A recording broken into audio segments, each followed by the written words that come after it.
Неполн час откако скопската градоначалничка Данела Арсовска во живо на социјална мрежа го обвинуваше Висар Ганију, градоначалникот на Чаир и општината за фалсификат употребен во процес на легализација, представник на општината во катастарот поднел ново решение со кое се поништува легализацијата на стан во зграда која според Арсовска е дивоградба изградена лани. Арсовска го објави документот кој денеска околу пладне го обезбедила при увид на спорното досие во катастарот. Во решението пишува дека се поништува претходната одлука поради грешка направена во утврдување на фактичка состојба на геодетскиот елаборат во кој има несоодветност на податоци и поради ново утврдена состојба. Решението според објавата е направено на 2 мај оваа година, но дури вчера, откако јавно обвини за фалсификат, тоа е поднесено во катастар, што според Арсовска буди сомнежи за нови противзаконски дејствија. Решението го антидатирале демек е направено на 2.5.2025 година, за да изгледа дека постапиле пред целиот криминал да биде објавен јавно.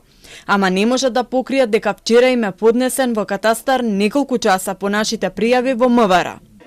Таа повторно побара реакција на надлежните истражни органи и истрага за откриеното. Обвинителството уште вчера повика службените лица да поднесуваат сознанија и докази до нив, а не на социјални мрежи. А за дивоградбите во Чаир има постапка по допис на скопската полиција која асистираше на градските инспекции минатата недела на 2 градилишта, кои според Арсовска се дивоградби на државно земјиште. Од друга страна, општина Чаир со војнички речник ја обвини Арсовска дека врши опсада на Чаир, работи за туѓи политички агенди кои наскоро ќе бидат откриени и дека го враќа минатото однесување кон албанците. Кого се обидувате да го спасите од правдата, произведувајќи кризи таму каде што ги нема? И даваме до знаење на госпоѓа Арсовска дека Чаир се сеќава. Чаир и чаирчани паметат и времиња кога службената политика го беше претворила Чаир во гето, а чаирчани во граѓани од втор ред.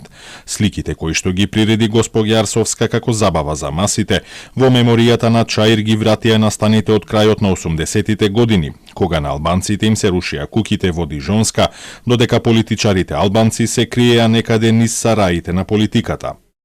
Додека Чаир ја обвинува Арсовска за неработење на проекти во интерес на граѓаните и чаирчани цел мандат, таа го обвини градоначалникот на Чаир Висар Ганију покрај за фалсификат и за закани кон неа и кон нејзиното семејство. Телма се обиде да стапи во контакт со Ганију, но тој не одговори на повиците и пораките. На својот Facebook профил објави фотографии како комуналните служби се грижат за зеленилото во Чаир.